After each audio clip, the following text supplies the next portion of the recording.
ओम श्री सद्गुरु परमात्मने नमः। मुनि बोले, हे राजन, आत्मा सदा अचल रूप है, परंतु अज्ञान से चल रूप भासित होता है।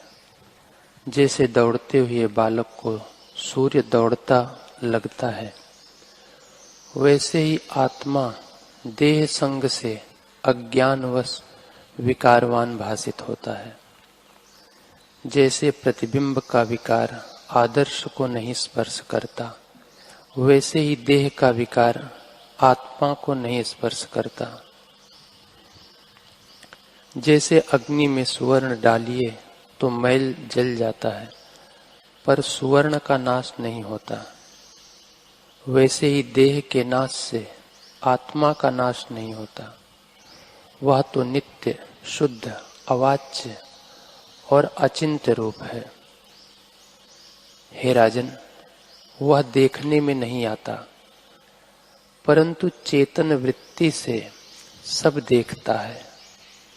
जैसे राहु अदृष्ट है, परंतु चंद्रमा के संयोग से दिखता है, वैसे ही आत्मा अदृष्ट है, परंतु चेतन वृत्ति से जाना जाता है।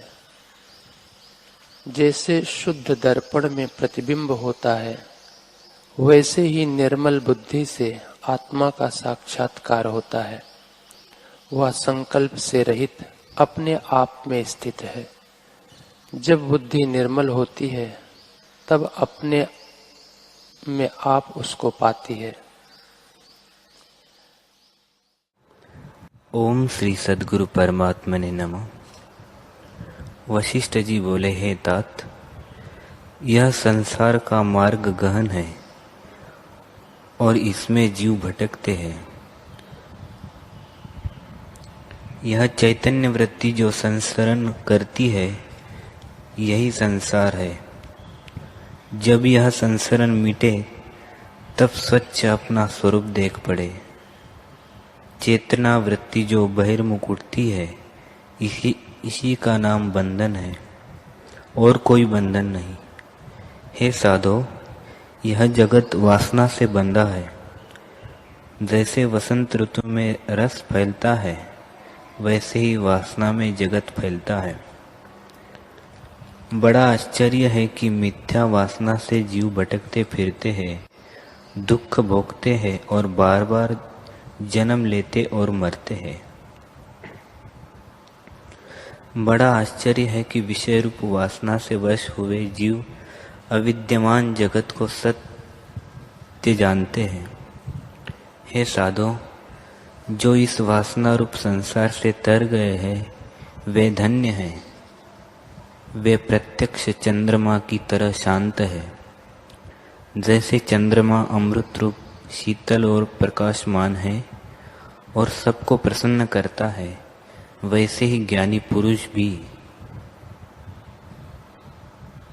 इससे तू धन्य है जो तुझे आत्मा पद पाने की इच्छा हुई है।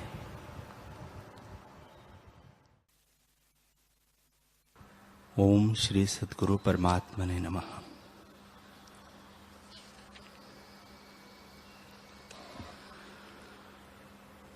श्री राम जी बोले, हे मुनीश्वर, यह अमंगल रूप शरीर जो जगत में उत्पन्न हुआ है, बड़ा अभागा रूप है और सदा विकारवान, मांस मज्जा से पूर्ण और अपवित्र है। इससे कुछ अर्थ सिद्ध नहीं होता, इसलिए इस विकारवान शरीर की मैं इच्छा नहीं रखता। यह शरीर न अज्ञ है और न तज्ञ है, अर्थात न जड़ है न चैतन्य है। जैसे अग्नि के संयोग से लोहा अग्निवत होता है, सो जलता भी है परंतु आप नहीं जलता, वैसे ही यह देह न जड़ है न चैतन्य है। जड़ इस कारण नहीं कि इससे कार्य भी होता है, और चैतन्य इस कारण नहीं कि इसको आपसे कुछ ज्ञान नहीं होता। इसलिए मध्यम भाव में है, क्योंकि चैतन्य आत्मा इसमें व्याप रहा है, पर आप तो अपवित्र, अस्थि, मांस, रुधिर, मूत्र और विष्ठा से पूर्ण और विकारवान है। ऐसी देह दुख का स्थान है। इष्ट के पाने से हर्षवान और अनिष्ट के पाने से शोकवान होती है।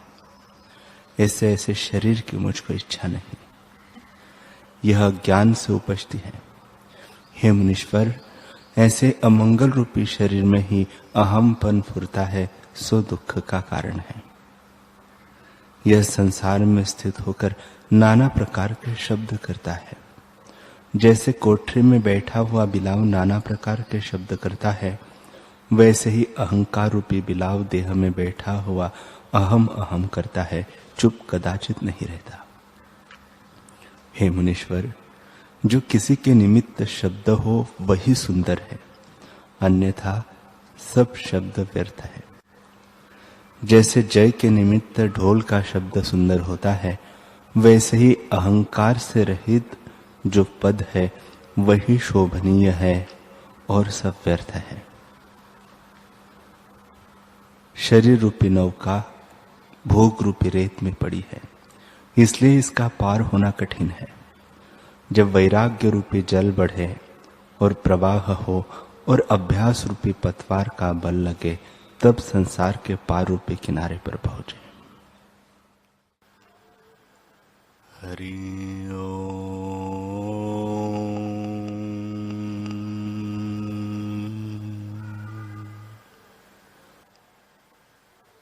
हरि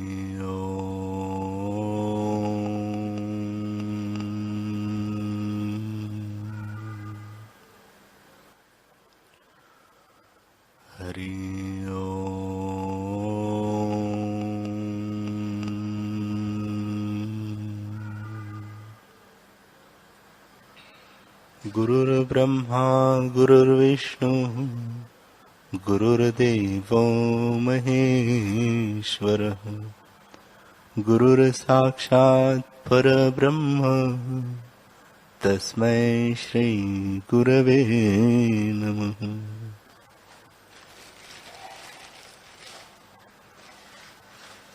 श्री योग वासिष्ठ महारामायण निर्वाण प्रकरण सर्ग 242।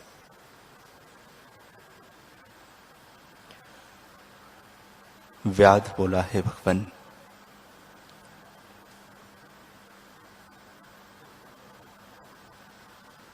मेरा शरीर गिरने को उपरांत मेरी क्या दशा होगी। मुनीश्वर बोले, हे बधिक, जब तेरा शरीर गिरेगा तब तेरे संवित प्राण वासना सहित आकाश रूप महासूक्ष्म अणु के समान हो जाएगी। उस संवित में तुझको फिर नाना प्रकार का जगत दिखेगा। पृथ्वी, देश, काल, पदार्थ सब भासित होंगे। जैसे सूक्ष्म संवित में स्वप्न का जगत भासित होता है, वैसे ही तुझको जगत भासित होगा। वहां तेरी संवित में यह फुरेगा कि मैं अष्टवसुओं के समान राजा हूं। मेरे पिता का नाम इंद्र और माता का नाम प्रद्युम्न की पुत्री बदलेखा है। मेरे पिता मुझको राज्य देकर वन को गए हैं और तप करने लगे हैं। चारों ओर समुद्र पर्यंत मेरा राज्य है। हे बधिक, वहां तेरा नाम सिद्ध होगा। कई 100 वर्षों तक तू राज्य करेगा और नाना प्रकार के विषयों को भोगेगा। हे बधिक, विदुरथ नाम का एक राजा पृथ्वी पर होगा। वह तेरे साथ शत्रुता करेगा, तेरे पृथ्वी और सीमा लेने का यत्न करेगा।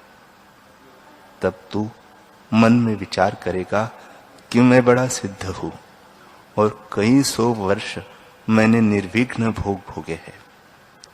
अब इस विदुरथ नाम के शत्रु का नाश करूं। हे बधिक, उसको मारने के लिए तू सेना लेकर चढ़ाई करेगा। वह तेरी चारों प्रकार की सेना को नाश को प्राप्त होगी। इस प्रकार हाथी, घोड़े, रथ और प्यादे वाली दोनों ओर की सेना नष्ट होगी। तुम दोनों रथ से उतरकर परस्पर युद्ध करोगे। तुम्हारे भी बहुत शस्त्र लगेंगे और शरीर घायल होगा, तो भी तू शत्रु के सम्मुख जाकर युद्ध करेगा। अंत में उसकी टांग काटकर कुल्हाड़े से उसको मारकर अपने घर लौटेगा। सब दिक्पाल तुझसे डरने लगेंगे। तू बड़ा तेजस्वी होगा। बड़ा आश्चर्य है कि विदुरथ को जीतकर जब तू यमपुरी भेजेगा तब कहेगा कि हे मंत्रियों, इसमें क्या आश्चर्य है। मेरे भय से तो दिक्पाल भी कांपते हैं। प्रलय काल के समुद्र और मेघ के समान मेरी सेना है, जिसका और छोर नहीं है। मेरे विदुरथ को जीतने में क्या आश्चर्य है। तब मंत्री कहेंगे, हे राजन, इतनी सेना तुम्हारे साथ है तो क्या हुआ। उस विदुरथ की स्त्री लीला को तुम नहीं जानते। उसने तप करके एक देवी को प्रसन्न किया है, जिसके क्रोध करने से संपूर्ण विश्व का नाश हो सकता है। वह माता सरस्वती ज्ञान शक्ति और सब भूतों के हृदय में स्थित है। जैसा उसमें कोई अभ्यास करता है, उसे सरस्वती सिद्ध करती है।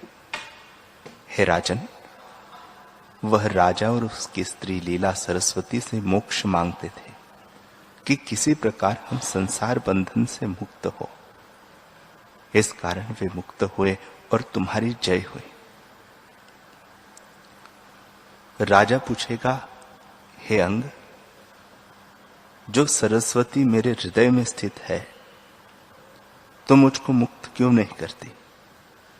मैं भी तो सदा सरस्वती की उपासना करता हूं। मंत्री कहेगा, हे राजन, सरस्वती ही चित संवित है। उसमें जैसा निश्चय होता है वही सिद्ध होता है।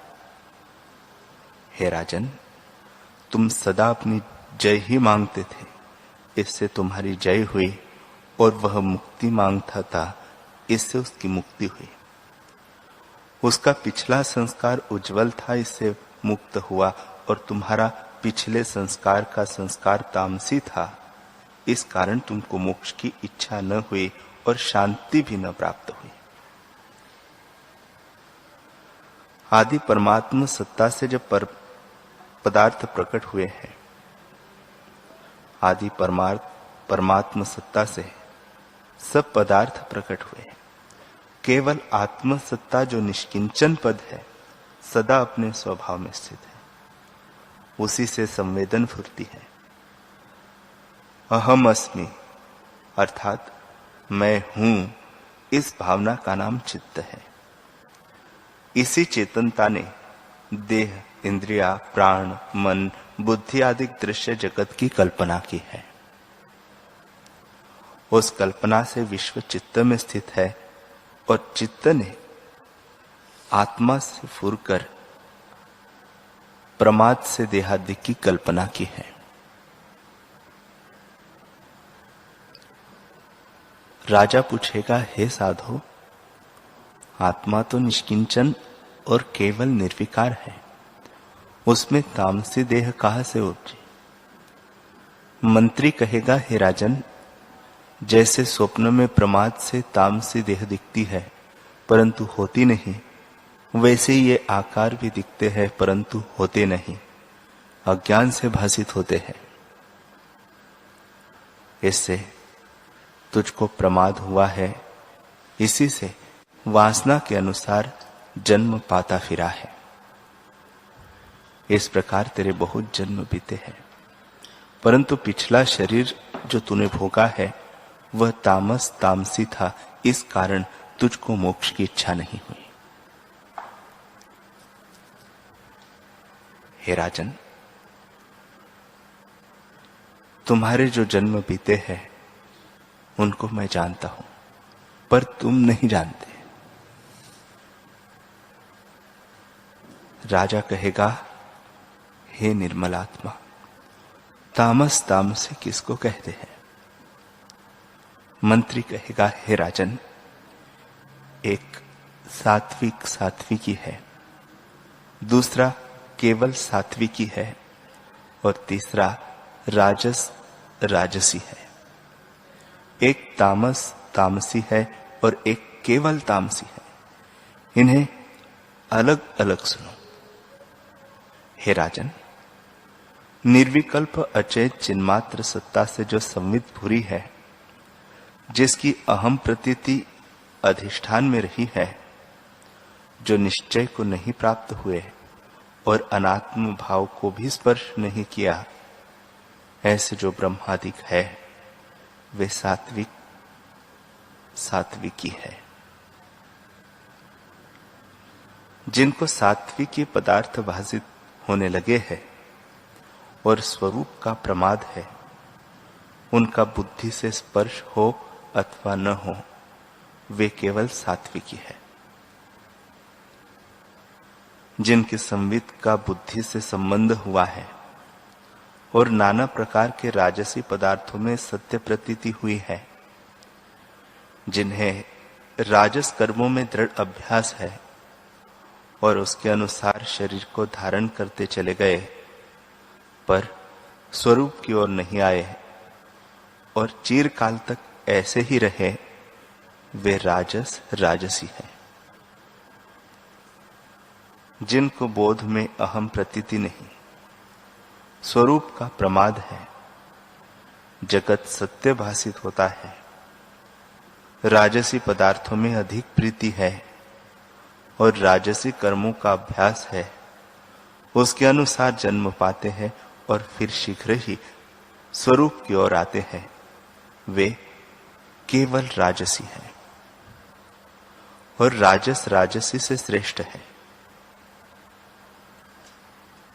जिनको स्वरूप का प्रमाद है और जगत में सत्य प्रतीति हुई है एवं उस जगत के ताम कर्मों में दृढ़ अभ्यास हुआ है, वे महामूढ़ उसमें चिरकाल तक जन्म पाते चले जाते हैं। यदि दैव संयोग से कभी मुक्त पुरुष की संगति प्राप्त भी होती है तो उसे छोड़ जाते हैं, वे तामस तामसी कहलाते हैं। जिनको स्वरूप का प्रमाद हुआ है और तामसी कर्मों की रुचि है, वे उन कर्मों के अनुसार जन्म पाते जाते हैं। जो हट पड़े और तामसी कर्मों को त्याग कर मोक्ष परायण होते हैं, वे केवल तामसी हैं, पर वे तामस तामसी से श्रेष्ठ है। हे राजन, तुम तामस तामसी थे, इस कारण सरस्वती से तुम अपनी जय ही मांगते रहे और मोक्ष का अभ्यास तुमने नहीं किया। राजा पूछेगा,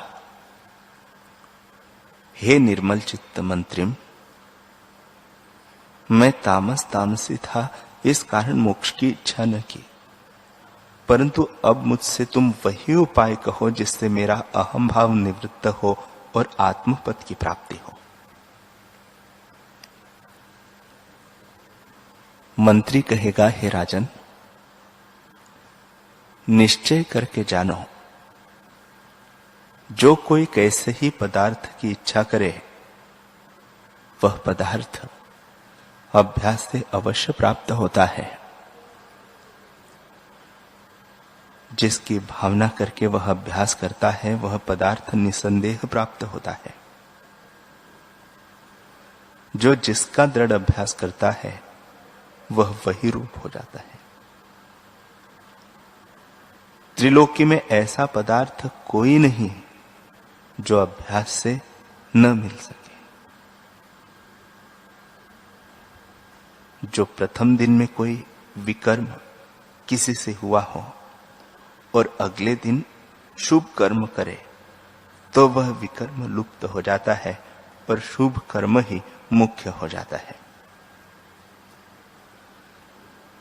जब तुम आत्मपद का अभ्यास करोगे, तब तुमको आत्मपद प्राप्त होगा और तुम्हारा तामस तामसी भाव निवृत्त हो जाएगा। हे राजन, जो पुरुष कोई पदार्थ पाने की इच्छा करता है और हटकर नहीं फिरता, तो वह अवश्य उसको पाता है। मनुष्य को देह इंद्रियों का अभ्यास दृढ़ हो रहा है, उससे फिर देह और इंद्रियां ही पाता है। जब उनसे पलटकर आत्मा का अभ्यास करे, तब आत्मपद की प्राप्ति होगी और देह इंद्रियों का वियोग हो जाएगा। इसलिए आप भी सदा आत्मपद का अभ्यास करें, तो उससे आपको आत्मपद प्राप्त होगा। इतना कहकर फिर मुनीश्वर बोले, हे बधिक, इस प्रकार जब तू सिद्ध राजा होगा और मंत्री तुझको उपदेश करेगा, तब तू राज्य को त्याग कर वन में जाएगा और उपदेश करने वाला मंत्री दूसरे मंत्रियों और सेना सहित तुझसे कहेंगे कि तू राज्य कर, परंतु तेरा चित्त विरक्त होगा और तू राज्य अंगीकार न करेगा। उस वन में किसी संत के स्थान में जाकर तू ठहरेगा और परम वैराग्य संपन्न होगा, तब उनकी बातों का और प्रसंग का तुझ पर प्रभाव होगा। यदि संतों से कुछ न मांगिए तो भी वे अमृत रूपी वचनों की वर्षा करते हैं। जैसे पुष्पों से बिना मांगे ही सुगंध प्राप्त होती है, वैसे ही संत जनों से मांगे बिना ही ज्ञान का अमृत प्राप्त होता है। जब मनुष्य संतों के अमृत वचन सुनता है, तब उसके मन में यह विचार उत्पन्न होता है कि मैं कौन हूं, यह जगत क्या है और जगत किससे उपजा है। निदान तो उनका उपदेश पाकर जानेगा कि मैं अचेत चिन्मात्र स्वरूप हूं और जगत मेरा आभास है। चित्त का फुरना ही जगत का कारण है। वह चित्त ही मुझ में नहीं है तो जगत कैसे हो। जगत तो मुझ में नहीं है, मैं अपने ही स्वरूप में स्थित हूं।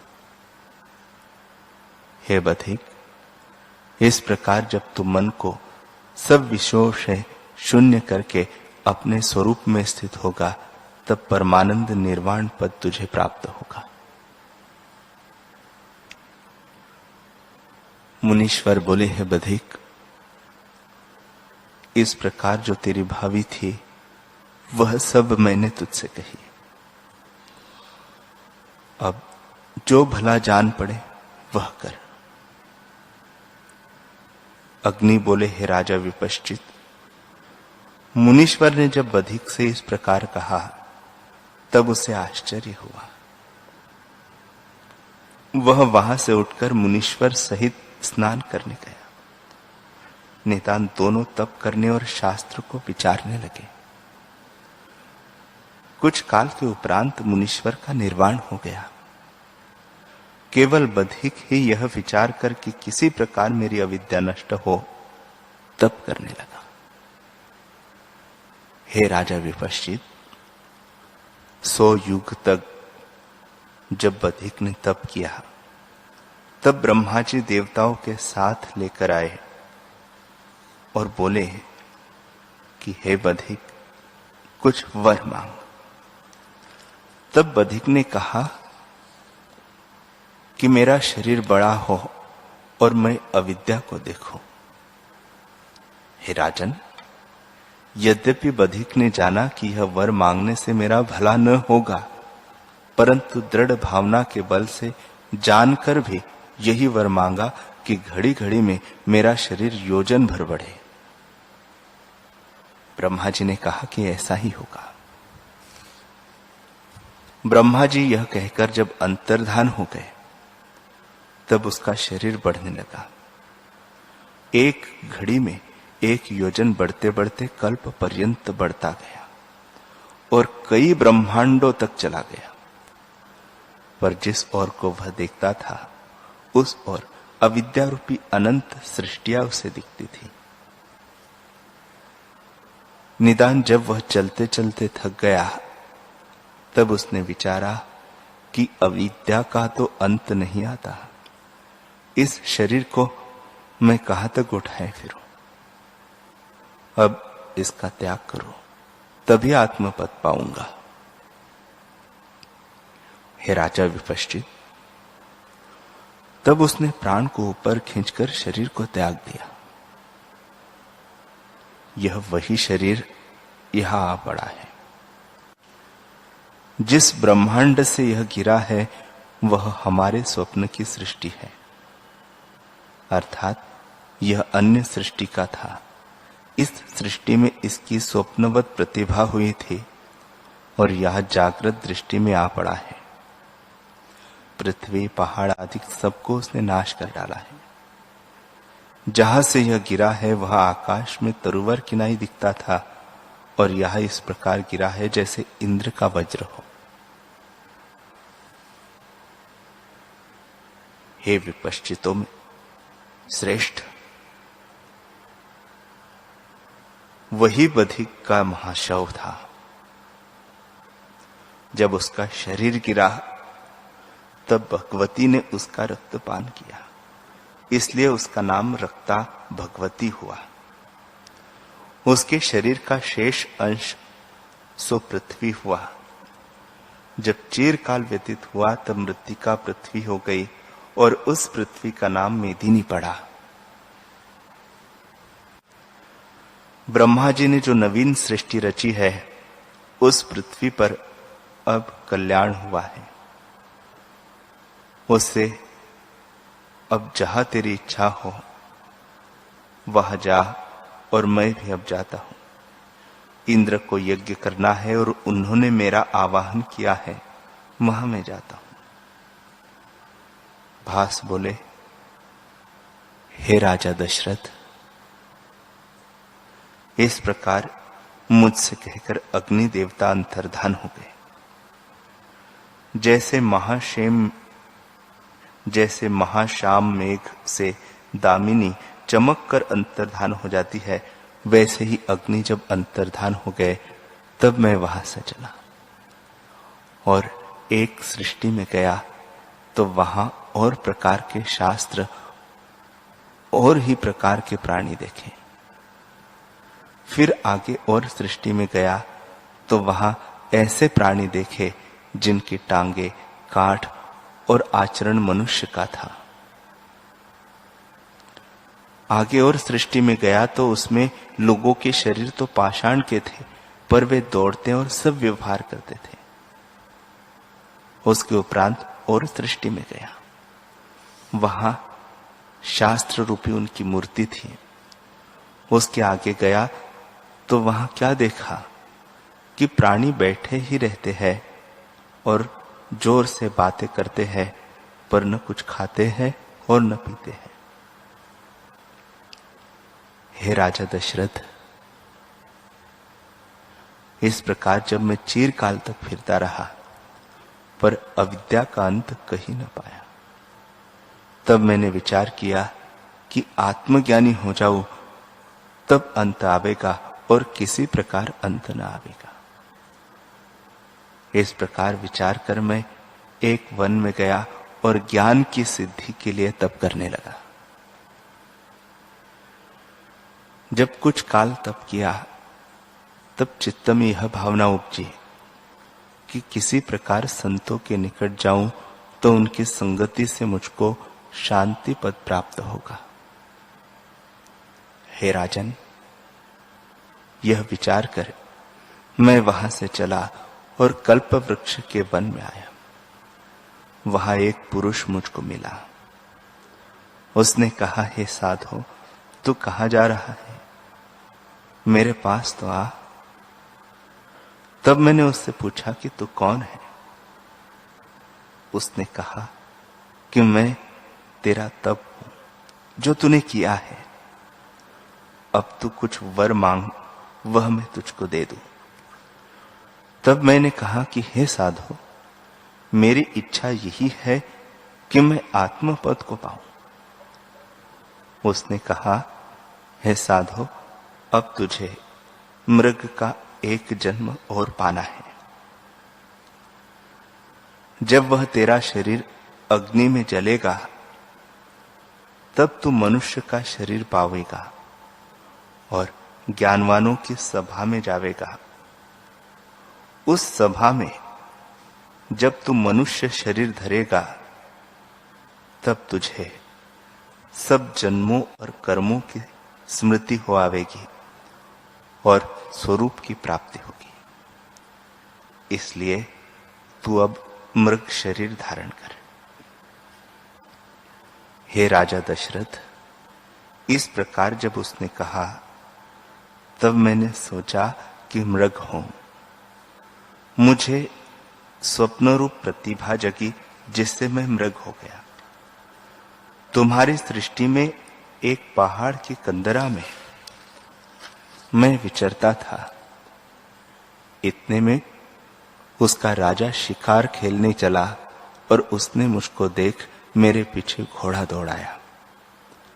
आगे आगे मैं दौड़ता जाता था और पीछे घोड़ा था, पर उसका वेग ऐसा तीव्र था कि उसने मुझको पकड़ लिया और अपने घर ले आया। 3 दिन उसने मुझे घर में रखा, परंतु मेरी बहुत सुंदर क्रीड़ा देखी, इस कारण प्रसन्नता से यहां ले आया। हे राजा दशरथ, अब मैं मृग के शरीर को त्याग कर मनुष्य का शरीर मैंने पाया है। तुमने जो कुछ पूछा था वह सब तुमसे मैंने कहा।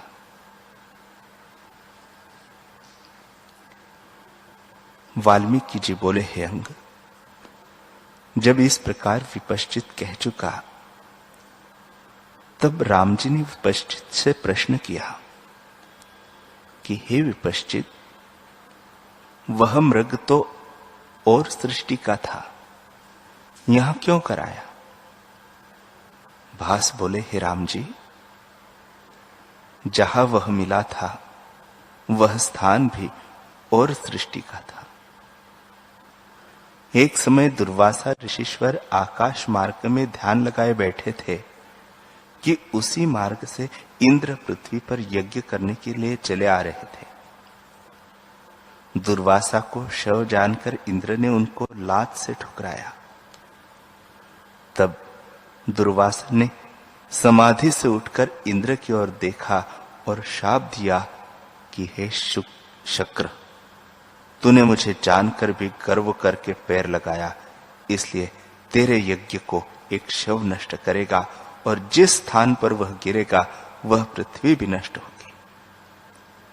इस ऋषि ने जब ऐसे शाप दिया और इंद्र यज्ञ करने लगे तब और सृष्टि से वह शव आ गिरा और पृथ्वी चूर्ण हो गई। वह तो उस प्रकार गिरा और मैं तप रूपी मुनीश्वर के वर से मृग होकर तुम्हारी सभा में आया।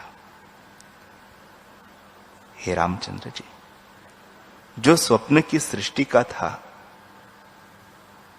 वह जो असत्य होता तो प्रकट न होता, और जो सत्य होता तो स्वरूप न होता। जो सत्य होता तो स्वप्न रूप न होता। हे रामचंद्र जी,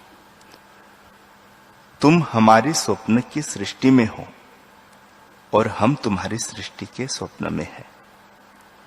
जैसे स्वप्न पदार्थों का होना हुआ है वैसे ही शव का और मृग का भी होना हुआ है। जैसे यह सृष्टि है वैसे ही वह सृष्टि भी है।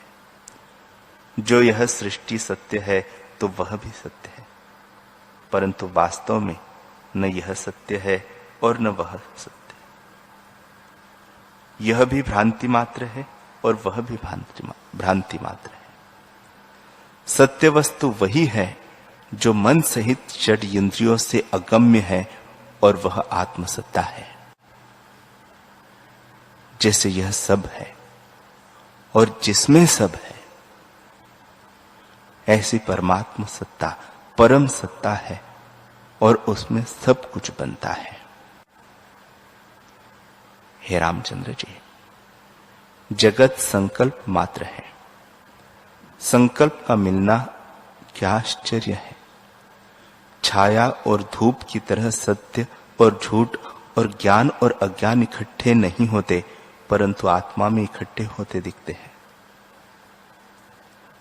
हे रामचंद्र जी, जब मनुष्य शयन करता है तब अनुभव रूप होता है, फिर स्वप्न में स्वप्न नगर भासित होता है, छाया और धूप भी भासित होता है और ज्ञान अज्ञान सच झूठ भी भासित होते हैं। जैसे आकाश में विरुद्ध पदार्थ भासित होते हैं, वैसे ही संकल्प से संकल्प मिल जाता है। इसमें क्या आश्चर्य है। सब जगत आकाशवत शून्य निराकार निर्विकार है। निराकार में आकार और निर्विकार में विकार दिखते हैं, यही आश्चर्य है। सब आकार जो दृष्टिगोचर होते हैं वही निराकार रूप है। ब्रह्म सत्ता ही इस प्रकार होकर भासित होती है।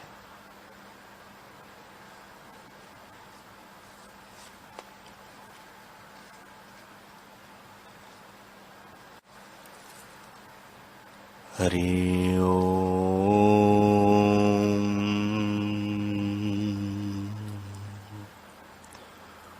हरि ओम।